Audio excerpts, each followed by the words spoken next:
Hey heroes, welcome to On Scene First. I'm your host, Tracy Eldridge. With over 25 years in public safety, I am wicked excited and honored to bring you entertaining, educational, and empowering conversations with public safety difference makers. Those folks are the ones that are harnessing the power of out-of-the-box thinking when it comes to the latest and greatest must-have technology tools, a people-first leadership approach, and mental health resources to save lives on both sides of the call. Before we get started, I want to say a huge thank you to our premier sponsor, NGA, Next Generation Advanced. With reliable, cloud-based, end-to-end NG911 solutions, I am wicked confident that they can fulfill your needs when it comes to next-gen core services, call handling, data analytics, and much more. Oh, and did I mention it's affordable and customizable? Make sure you visit our friends at www.nga911.com and tell them Tracy sent you. Now, on with the show. Welcome, heroes. I'm wicked excited for my guest today, Steve Powers from #BuddyCheck, but that's not where you began your career. So first, I just want to say welcome, Steve. I appreciate you taking the time to chat with me today. I have a feeling like this conversation is going to be a good one, as usual, because you're going to share a ton of really helpful information for our folks. But first, how are you? I'm doing fine, Tracy. Thank you for the invite. Most importantly, I appreciate the platform to be able to speak. And I really appreciate you asking me to come on and taking your time to also speak with me. So thank you. Yeah. So our paths crossed on social media somewhere. Yes, ma'am. I think that's the only way that I can describe it. If I had to determine where and when I met all of the folks that have crossed my path that are doing amazing things, I don't think I could do it. But I just know that social media for me has been a blessing. Sometimes a curse, but more often a blessing, because that's where I live the majority of the time. I joke that I get paid to be on social media. Well, I definitely see that, and I agree.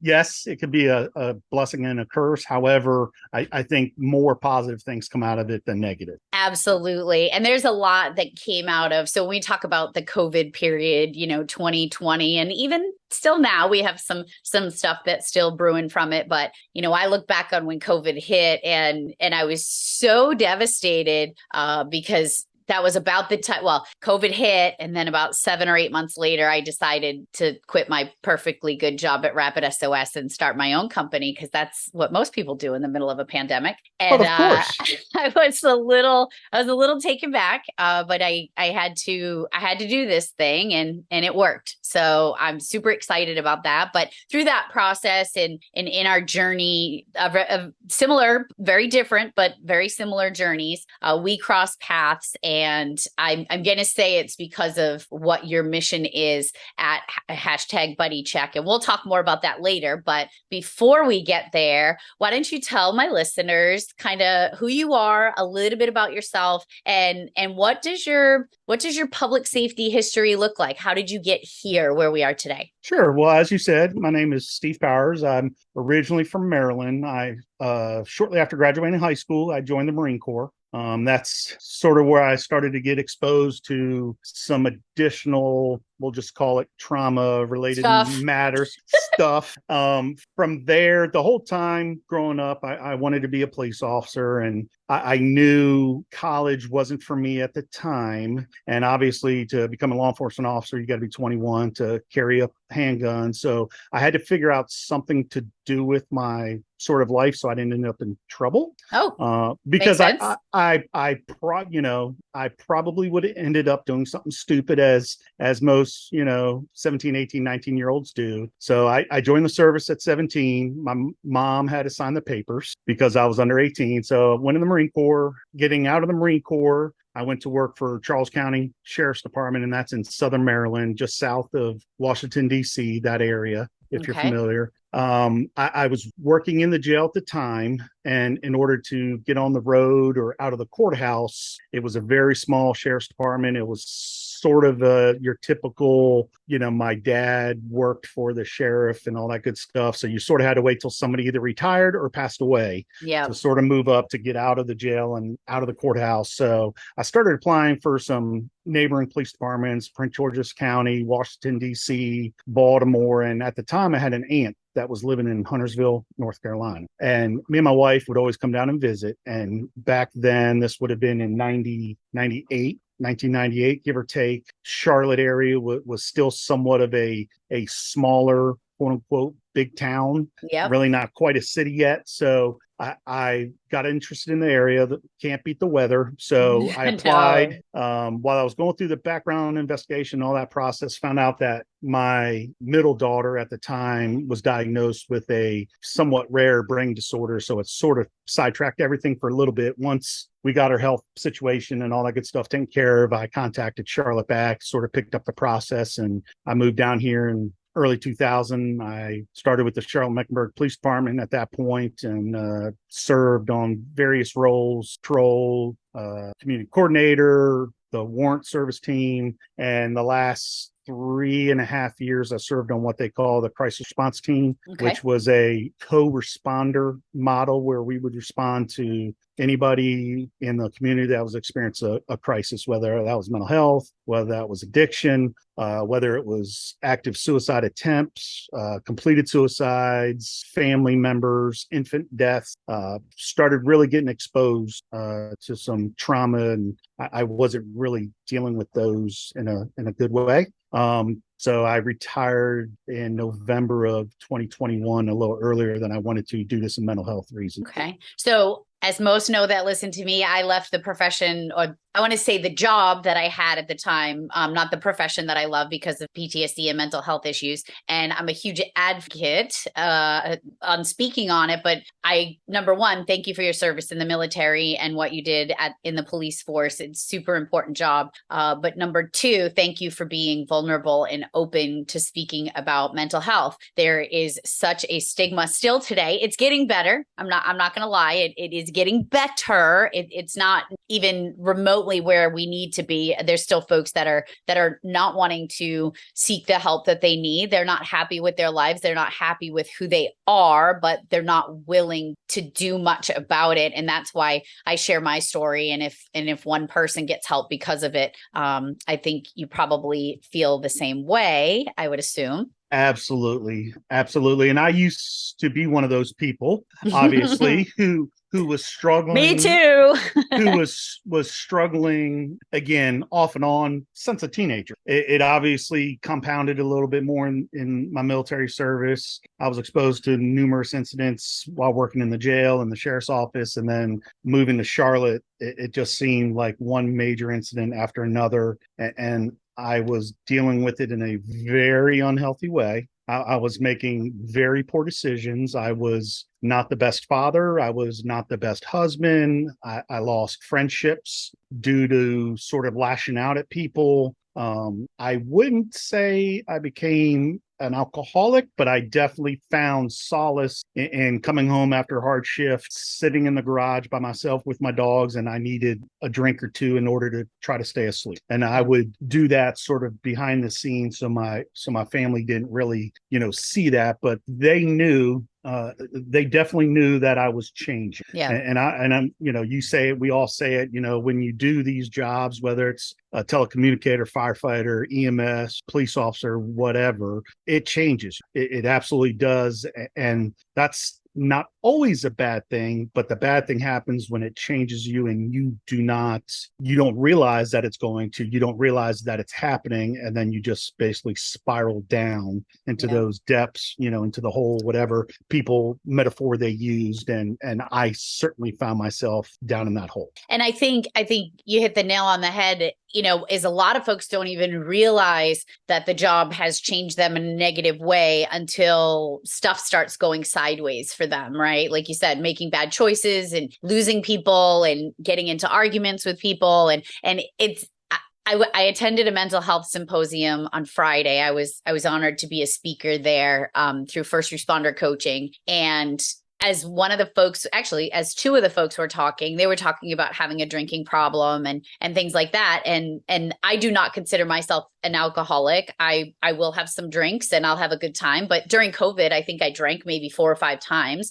So I wouldn't say that I have a drinking problem, but there were times that I had a problem drinking. And I know that doesn't make sense for most, but there were times where I was not in a good place and I probably shouldn't have drank and I wasn't my best self. And I didn't, react how I should have to certain situations. And I too lost friends, not necessarily because of that, but because a lot of folks didn't understand what was going on with me. And the ironic part was when I started sharing my story publicly, they started to realize like, oh, that explains a lot. And I got, well, I didn't even know that was going on with you. And in my mind, it's like, how did you not know something was wrong? I changed. I didn't even like who I was. Well, I don't consider myself an old timer or anything like that, but between 25 years of being in law enforcement, 4 years of serving in the military, I sort of grew up. I was sort of mentored in the way of the old school way of doing things. You don't talk about those bad calls, rub some dirt in it, go shag the next one, do what you've got to do. Don't show any emotions. And if it was a hard shift, everybody got together and said, hey, after practice or after shift tonight, we're going to go out for choir practice. Yep. We would go have a few drinks to sort of unwind. And, this is nothing that I'm sure it probably still happens today. It sure does. The dilemma is that is what I thought I needed to do to I guess, sort of heal from those traumas that I was getting exposed to that I wasn't even really realizing. Right. The problem was that only compounded the issue. My wife and my family would say, why didn't you come home after your shift right away? And it again, kind of like you said, I did not have a drinking problem, but there was problems that were caused because of drinking. I was doing it in excess at certain times. I was preaching to my kids at the time who were starting to get it to that age of teenagers that were, hey, don't drink, kids, but don't look at dad because dad can. So I made a decision, basically that point moving forward. I can't really tell my children, don't do it if I'm going to do it and act a fool. So again, kind of like you said, I don't mind having a beer or two, eating some wings with the guys, watching a football game or something. But 9 times out of 10, I'd rather just have a Coke or something. But I realized that something was happening to me. Like you said, it took me, it probably took me 6, 7, 8, 9 years to realize it. Wow. Again, I'm a Marine. I'm not the sharpest knife in the drawer. I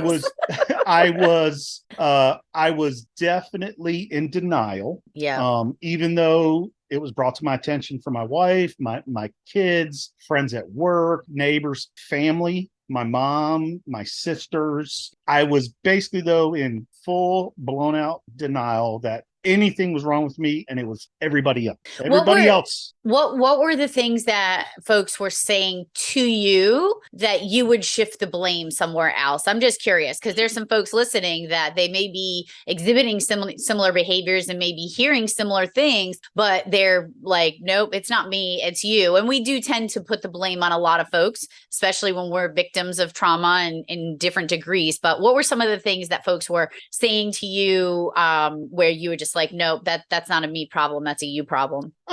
Stuff such, I would, we used to always go to community cookouts or block parties and people would say that I had become an asshole. I don't know if I'm allowed to say that on Yeah, here, you but can. You sure can.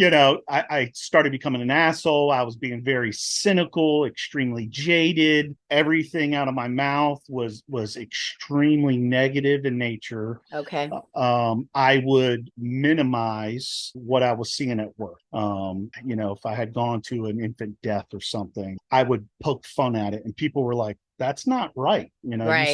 saw a 6 month old, that passed away because a dog mauled her, and I would crack jokes at it. And I know all first responders, and there's even non-first responders, veterans, whatever, that have a dark sense of humor, but I was making jokes, making statements. The behavior in me when I was interacting with people, I was starting to become very isolated. I would not want to go out with my family to the mall or to a store or a movie theater. So that hypervigilance started kicking in even more than before. Yeah. I didn't like going to restaurants because I was never able to get a good table and sit with my back to them. So it was a lot of things, a lot of little things, but mostly, like you said, I just straight up denied it. That's y'all's problem. I'm fine, blah, blah, blah. But it took me a while to realize maybe there is something to this. I look back on it and I try to tell myself, I kind of wish I had done it differently. I wish I would have been more aware. I wish I would have been wiser. But I also think that the journey I went through and all the pain, the attempts I made to end my life, I think that is what got me to where I am today. I used to be a very private person. I would never share any of my struggles with anybody. And I was struggling very deeply a number of years ago. And I reached out to a good friend of mine, Brian, who's a police officer out in Lakewood, Washington, who also had experienced some very similar issues when those Lakewood police officers were assassinated in that coffee shop. He went down a very dark path, and it's funny that we give ourselves to everybody but ourselves. We give. There's I always say there's givers and there's takers, and I think most first responders are givers. Yep. Shirt off our backs, call me anytime. I'm here for you, brother. I love you. I got your six, all that good stuff. But we don't apply it to ourselves. So Nope. Even though I was struggling, even though I was in some dark depressions, I was able to help Brian sort of work through it, and still in denial for myself. Do you know what I call that? I'd love to hear the term. I call that the carpenter whose house isn't finished, the plumber with a leaky faucet, the mechanic whose car keeps breaking down. Are any of those trademarked? Because I may have to steal those from you, Tracy.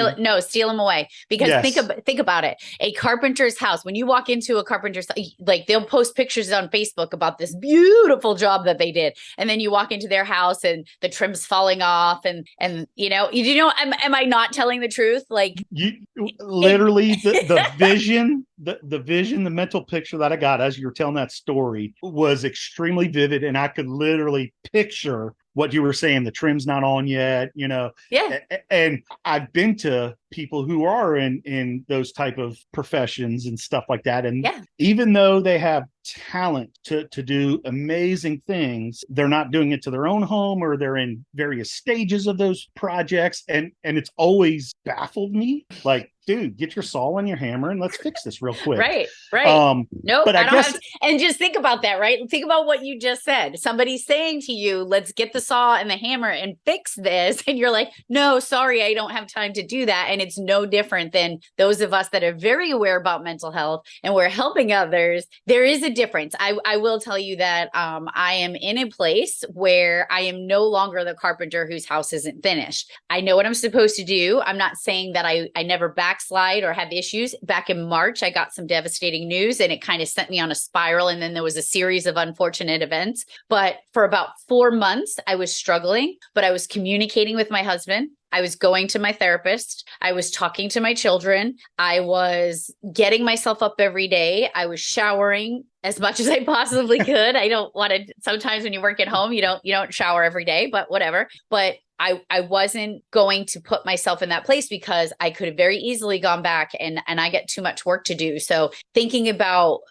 those that are in that place where they're the carpenter whose house isn't finished, that you'll give so much to everybody else, but yet you failed to fix your own stuff. That is where we have to change it, right? Yes, absolutely. And it's, I don't want to say it's comical how you said a number of months ago you fell backwards, but a number of years ago, I thought I had hit my rock bottom. And I did just enough. I had saw a therapist for just long enough to sort of scratch the surface, and I was done. I started making excuses. I started canceling appointments. And again, I fell back into those depths, like you said. Yeah. And it's hard, and you said it best. You absolutely, I call it speed bumps. You hit those speed bumps. Sometimes you go in reverse from time to time.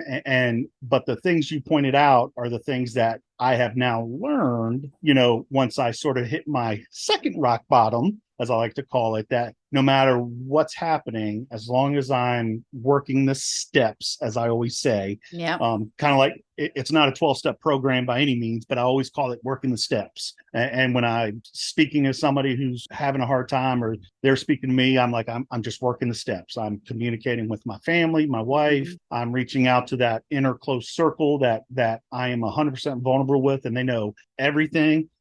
Because that is huge, because sometimes, our spouses can only carry so much. Yes. And it is and there are partners going through life, and my wife has absolutely saved my life. Same. Absolutely. Same. There is 100%. No doubt. However, being that helper, you don't want to put too much on them. You kind of sugarcoat it a little bit. You take just enough off the sting so they don't have to carry that burden. And I learned this the hard way. In doing so, they fill that void in with their mind movies, with their imagination. So what the problem is if you don't work those steps, if you don't get up every day and take a shower, unless you work at home, if you're not, I was going to my therapist when I fell back again. I had to switch psychiatrists because the one I had was terrible and would make me feel like shit. And I always felt worse going than when I was done. So, and I'm gonna pause there, because I had a conversation with somebody, and I do think that's really important that we touch on that, is that every therapist is not the right therapist for you. Just because they claim to do what you think you need to do, I had to go through a few too until I got to a place, and it's okay. Like, they're working for you. And in one of my presentations the other day, I talked about the therapist who was more like, oh, tell me more. Like, she was interested in the gossipy, drama piece of it than giving me tools to kind of fix or to help with it. So I really wanted to touch on that. And I think that's amazing that you advocated and got, hopefully to the next person that was going to help you. Absolutely. And you said it, I call it a good pair of shoes. You may go to the place and try on a pair of shoes and they fit or they don't fit. Yep. And I try to tell people maybe 2-3 visits at most. If you're not feeling yourself click, or you don't foresee later on, hey, this is a person I can absolutely be vulnerable with. This is a person that does have or appears to have some empathy, and they're not hitting on those gossip. Well, tell me what you did. Have you ever pulled your gun out? Yeah. Because when you experience those bad calls and stuff, and I know when you experience those bad calls and then somebody asks you to relive it's almost like becoming a victim all over again. And I hate saying becoming a victim, but being re-exposed to that trauma perfect. all over again. And then them not giving you the tools to sort of pack that up in a healthy way. Yeah. And then you walk out and you're like, all right, I feel the same exact way I did the first time that I experienced this. And there was one that I had, and it's important that they get to know you for who you are. Now, a lot of my trauma comes from very aggressive, dominant, demanding personalities and the way that I had been treated, et cetera. And I said right out of the gate, like, I don't like conflict. I don't like fighting with people. And there were numerous occasions where she was like, well, you're going to need to stand up for yourself. And it's like, right, but that's part of the problem. I can't. So let's find another way to like get around this. And she just didn't understand who I am as a person. I can't change who I am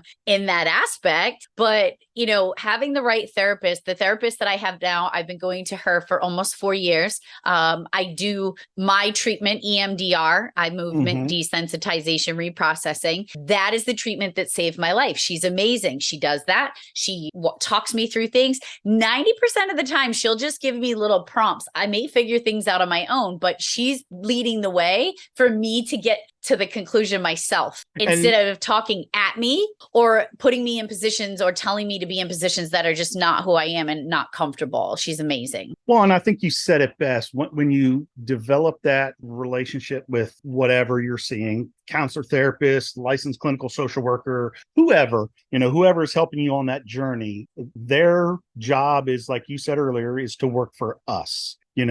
They work for us. And I've had crappy therapists that I've made cry when I try to be vulnerable. I've had ones tell me, don't bring your firearm in with you. And I've came straight from work and I'm in uniform. I can't leave it in the car.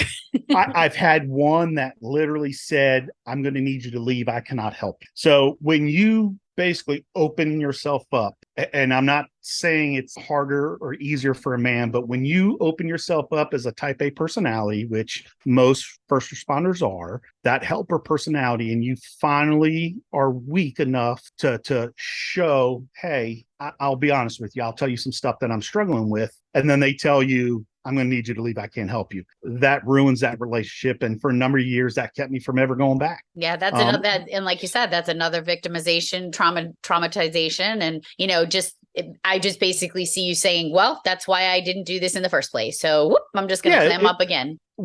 I personally, and I can only speak for myself, but I use that as validation that this is why you keep your mouth shut. Yeah. This is why you just stuff it down. It's fine. You've got big, broad shoulders. You're a big, bad Marine. You're a big, bad policeman. You stuff it down and be a man. And nothing could be further from the truth. Right.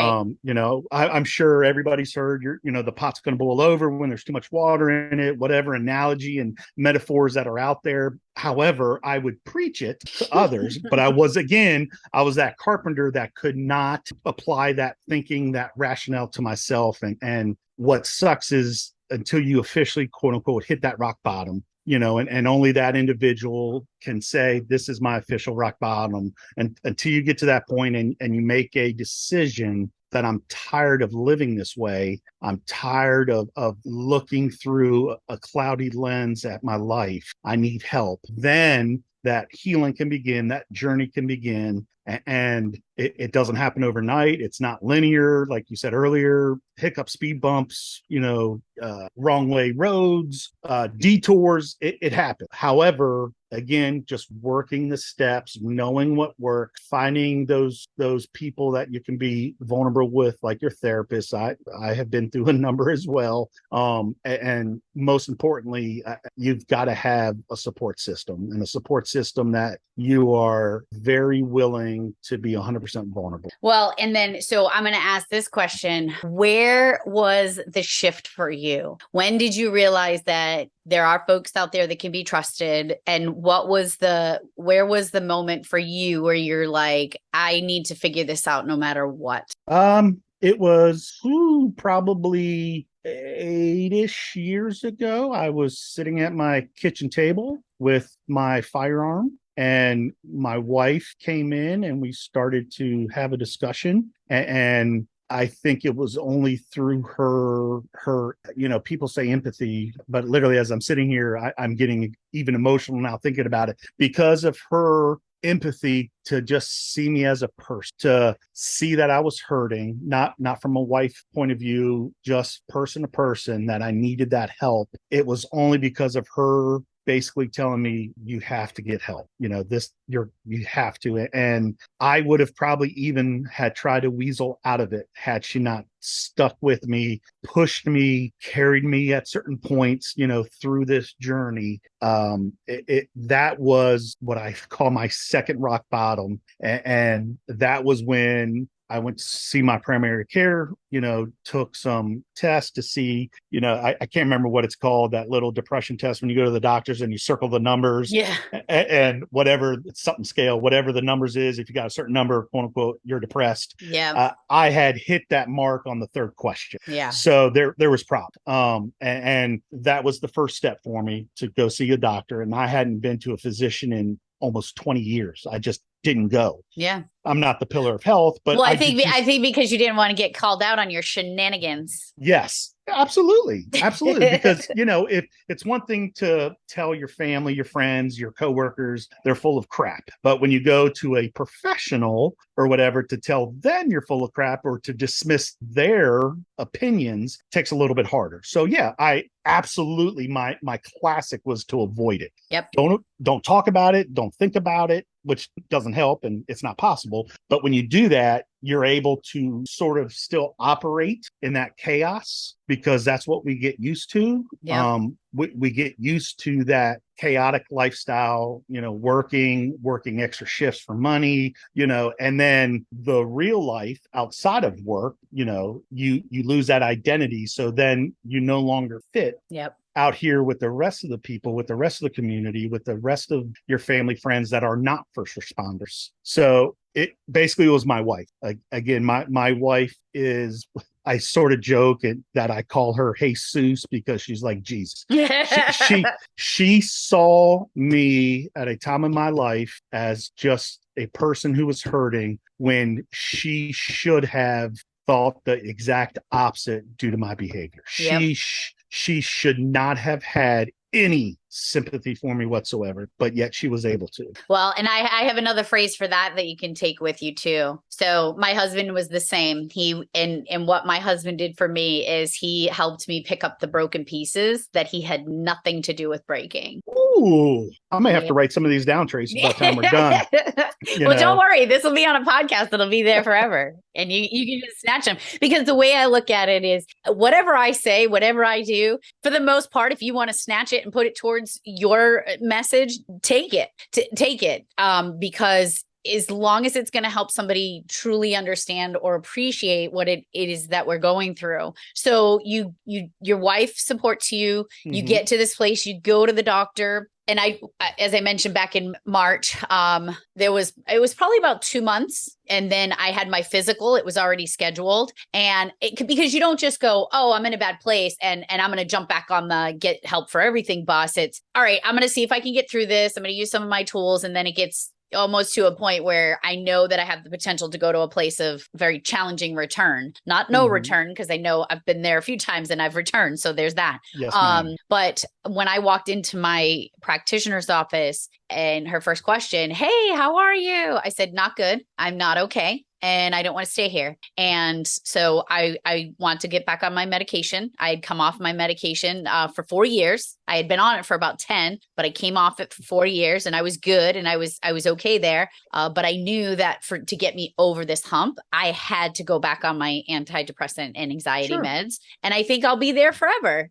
In my mind, it's like, well, if this is helping me, why am I going to stop doing it on one side? So where did you go from the practitioner's office? Did you speak to somebody? And if yes, obviously you have, but was there any type of specialized treatment that you did? Where I mentioned EMDR, did you do any type of specialized treatment such as that or anything else that was helpful? Absolutely. I started to see a psychologist, a psychiatrist, because my practitioner realized you need some specialized assistance a little bit more than I can provide. Yep. He basically put a Band-Aid over that bullet wound. Yep. and sort of passed me off to the next level of care. So yes, I mean, I've done all sorts, CBT, DBT, talk therapy, EMDR, and all of it served its purpose at its time. Yep. I am still in therapy today. I go to my therapist once a week religiously, unless I'm on vacation. And we have a wonderful relationship where she will even text me or I will text her, hey, it's been a bad couple of days. Can we move up my appointment? Yep. Or I'm doing good. Let's push it a couple more days. So like you were talking about your medicine, that hit a little bit as well, because I tried to come off my meds. I used to always joke and tease, which I continued that stigma. Oh, you're on depression meds, you're crazy. Oh, you're on this, you're crazy. Nothing could be further from the truth. No, not at all. I mean, I have type 2 diabetes. I take medicine to control my blood sugar. If I didn't, I'd probably die a little sooner than I should. It's no different. And it took me a number of years to be able to speak openly about that to people, because again, I've been vulnerable at times. And when that door gets slammed, you get very cautious. At this point now, I just jump in with both feet, and it is what it is. I can only control what I do. I can only control what I feel. And if people want to say, hey, you're crazy because you're on a number of medications, that's on them, not me. Yeah, absolutely. These things and the strategies and the therapy and the psychiatrists that I see on somewhat a regular basis, those are the folks in my quote unquote care team that are keeping me upright and are keeping me being able to shower on a daily basis, keeping me alive on a daily basis, and hopefully trying to repair some of those relationships over the years that I've fractured and crumbled a lot. And those relationships may not be repairable, and that's fine as long as you make the attempt, number one. And number two, my response to anybody who thinks I'm crazy on meds, I'd be like, you should see me without them. Yeah. That's crazy. And same thing there. I have family members that are not as I hate using ignorant because it's got such a negative term, but I have friends and family that are ignorant to mental health. So I've preached from the mountaintop, hey, this is blah blah blah blah blah blah, and they just don't get it. All right, I got another phrase for you for that one. You ready? Yes, ma'am. Them not understanding the challenges with mental health. This isn't going to sound as harsh. Their inability to understand mental health is an error of ignorance, not intention. Ooh. How about that? Okay, that's good too. It's not calling them ignorant. Mm-hmm. It's an error of ignorance. You don't understand. If you have not been here, or if you don't admit that you're here, you just don't understand. Okay. I can get behind that. The debater in me, however, is when you sort of bare your soul to friends and coworkers that you've quote unquote spilled blood with, sweated with, you've been in struggles for your life with, literally. Yep. And you sort of crack open that shield, that armor, and say, hey, this is, and you explain it. I've never tried to necessarily change their opinion or thought, but I've definitely tried to explain to them so they could understand my perspective. And sometimes that still falls on deaf ears, and it does. I'm okay with it now. That's obviously why I'm still seeing, my portions of my healthcare team and all that good stuff. And they've helped me realize that I am only in control of myself. I'm only in control of my own feelings. I'm only in control of what the circle of control, circle of influence, and all that good stuff. Yeah. I'm not going to lie, it still hurts from time to time. Absolutely. When you thought that these relationships that you were friends with was a certain degree or a certain bond, that really wasn't. Man, now you're getting me stressed. Not stressed. Now you're talking to a piece of my heart that is still a bit fractured. Yes. I've always been about even more so now is that I would rather let you know what's going on with me than let you down. So if I'm going to come up short in places, I'm going to verbalize that to you. And I've done that over the last few years. And I had some folks that were super, super, super close, and I was very vulnerable with, who in just a moment turned around and beat feet. And it has taken a lot to understand that not everybody understands. And if they've chosen to leave, that is 100% on them, not on me. And for every person that has walked away, there's 500 more that have stayed. So absolutely. I have to put the energy and focus on those that stay versus those that walked away. Yeah, and like you said, it's a loss. It's no different than a loss of something else. I mean, that loss of that relationship is a painful thing. Yeah. That loss, you have to go through your stages of grief, processing, and all that good stuff. Yep. And like you said, you think this relationship is your ride or die partner in crime. I'd give my life for, and then come to find out it really wasn't like that. Yep. But again, I've never called into question their thinking. It's always been mine. I must have put too much weight behind that relationship. Yeah. So yes, that is it's yet just another portion of another pit stop, or whatever you want to call it, on the journey we like to call, this health journey of getting ourselves right, which is a daily journey. Every day you have to wake up and make that decision and make that effort. This is what I need to do today. And there's days where you just don't have it. And that's okay. Again, like you pointed out, as long as you're communicating and working those steps. Yep. But movement, I always say movement is key, no different than in a tactical sense. Sometimes you have to tactically retreat to get better cover and concealment. Sometimes you got to move lateral. Sometimes you got to push forward. Movement is always the key. You have to stay moving, which it can be incredibly difficult when you are in those depths of depression, when you're in those feelings that you see no joy in life, when you are literally contemplating ending your life, writing notes, thinking it out in head. You don't want to have anything in the house happen because then your family's gonna have to clean it up. So you're thinking about going outside or whatever. I mean, it's hard. It's hard. And I used to always preach, hey, when you get down, reach out. I'm here. I love you, brother. I got your six. So go ahead, finish that thought. And then I want to follow it up with something. And then we're going to kind of move into another place that I'd love to chat with you about. Awesome. But I found myself in that part where I could not reach out. So that's where I was going. Yes. All right. Keep going. So I always say, reach out to people, if you're struggling. And then it was brought to my attention through my own failure to be able to reach out that I now also tell people, your people. It's all about, I use the term baseline relationship. When they are above or below that baseline, there's a reason for it. You have to find out. Don't take the fine word or I'm okay or,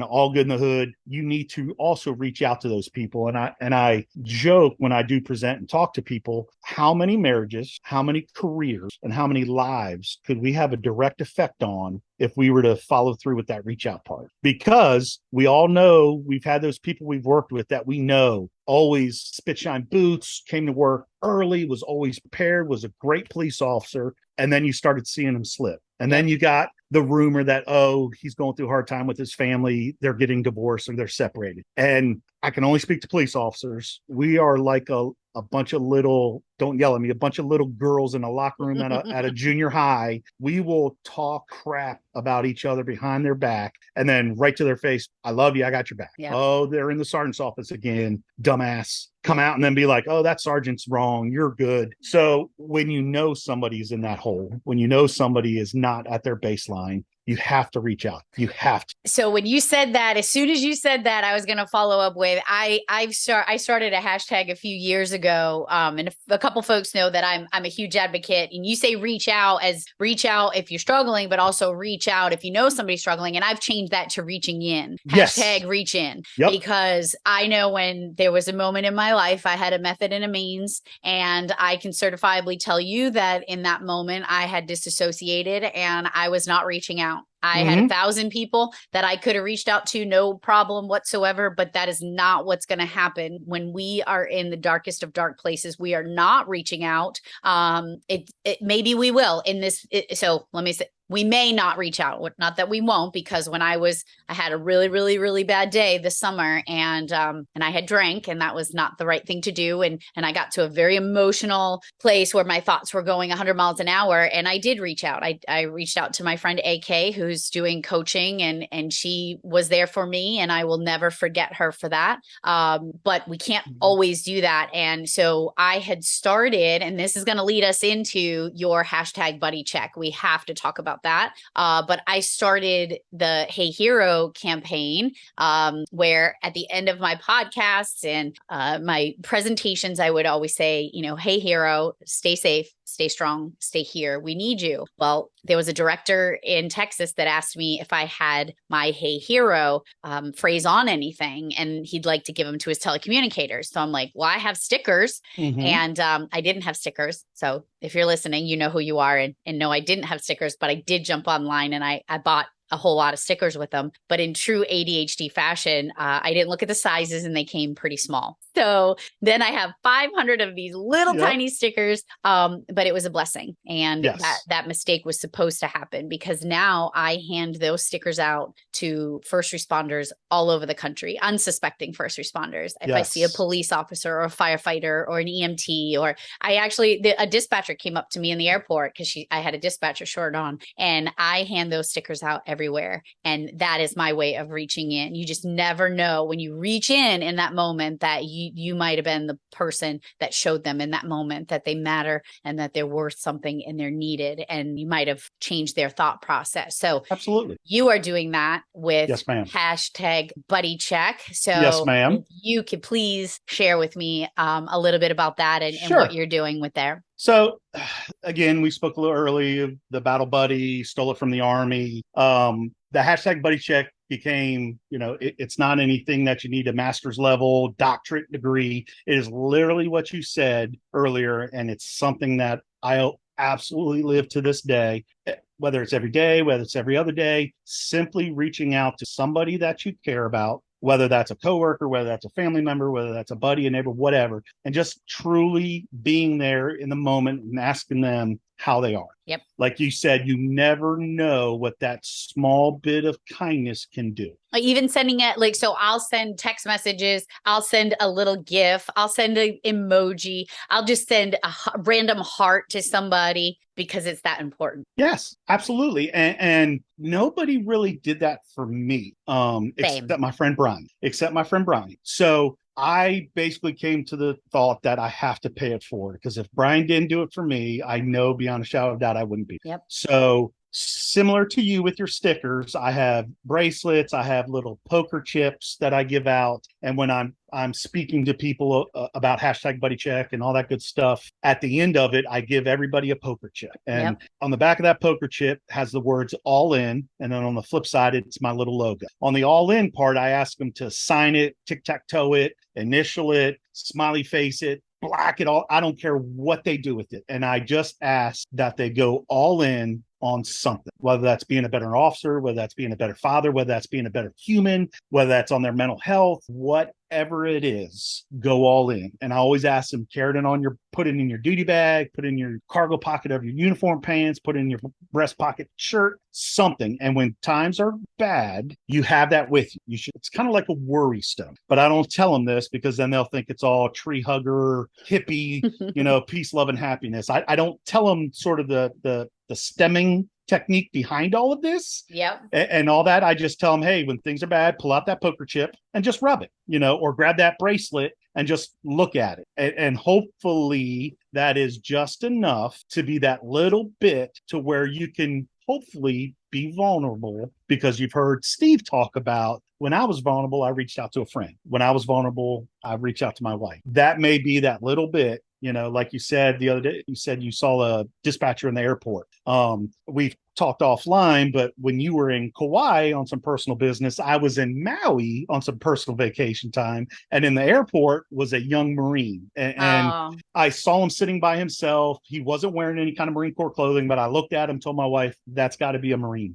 Haircut, just the way he was carrying himself. So I went over, introduced myself to him. Sure enough, he was only been on the Marine Corps about a year, and I gave him a poker chip, I gave him a bracelet, I gave him my card, and told him, hey, if you ever need something, I know people say this, but when I say, if you ever need anything, day or night, and I'm working on my boundaries with my therapist, I absolutely mean day or night, same. Weekday, weekend, I need you to call me. Yep. Because when somebody called me when I needed help, they were there. And it wasn't the most convenient time. So that I always preach that to an extent as well. If you're going to tell somebody you're going to be there, you damn well better be there. Yep. Because if, again, they're ready to be vulnerable, they're ready to open themselves up, and they reach out to you and you either shut them down or you don't answer, there's a chance that we've lost that person as far as trying to help them bridge that crisis gap. Well, and there are times that folks will text me and be like, hey, can you chat? If I cannot chat in that moment for whatever reason, I'm boarding a plane,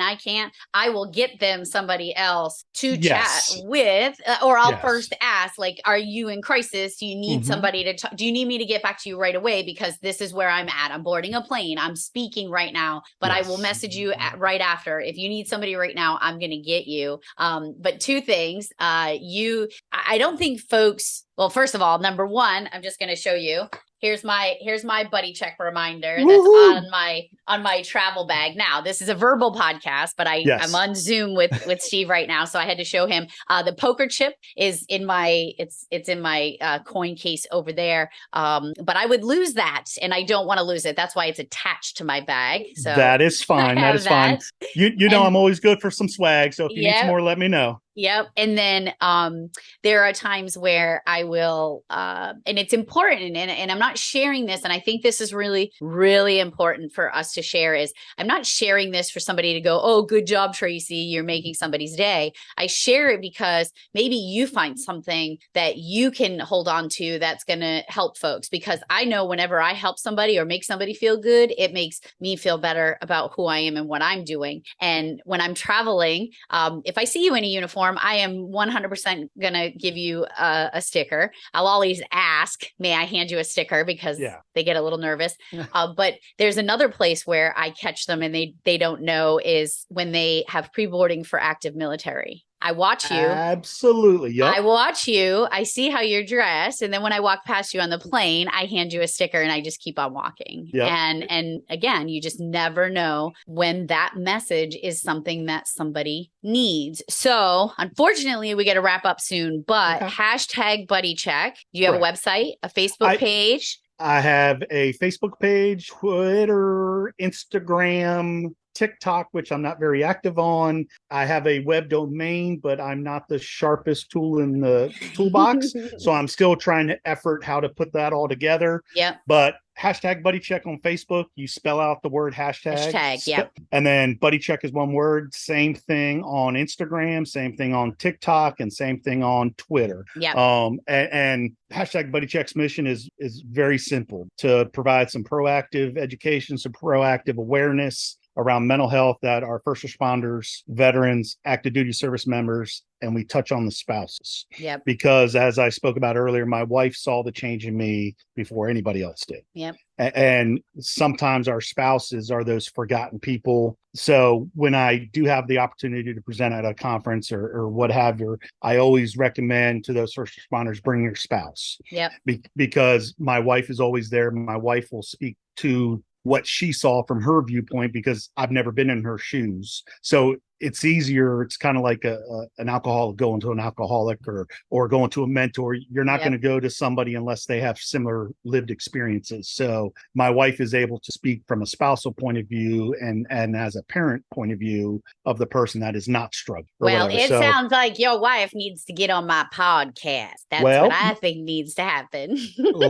I am 100% positive that my wife would absolutely do it. Because again, she believes in the mission. She believes, and if we can, again, save a marriage, save a life, save a career, it's all worth it. Because again, like you said, when she didn't break any of those pieces, she was able to sort of gather them up, and she even carried them for me for a little bit because I couldn't. Yep. And the spouse of first responders or family members, children, they are way too often the forgotten sort of community, this forgotten piece to this mental health. Absolutely. Well, Steve, thank you so much. This conversation, while hard at times, I know that folks, are out there, and hopefully they're hearing every word that you have to say and know that they're worth getting the help that they need, because it sounds like you're in a much better place and you're sharing a mission that is extremely passionate to me, and I appreciate you and your friendship. So thank you for joining me. Not a problem, Tracy. Again, thank you for having me, and it takes a village. So,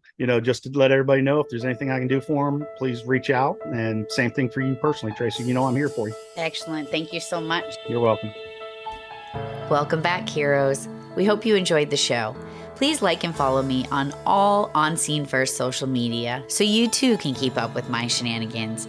And make sure you get to know our friends over at NGA, Next Generation Advance. You can start by heading over to their social media and thanking them for being our premier sponsor. Remember, stay safe, stay strong, and stay here. We need you.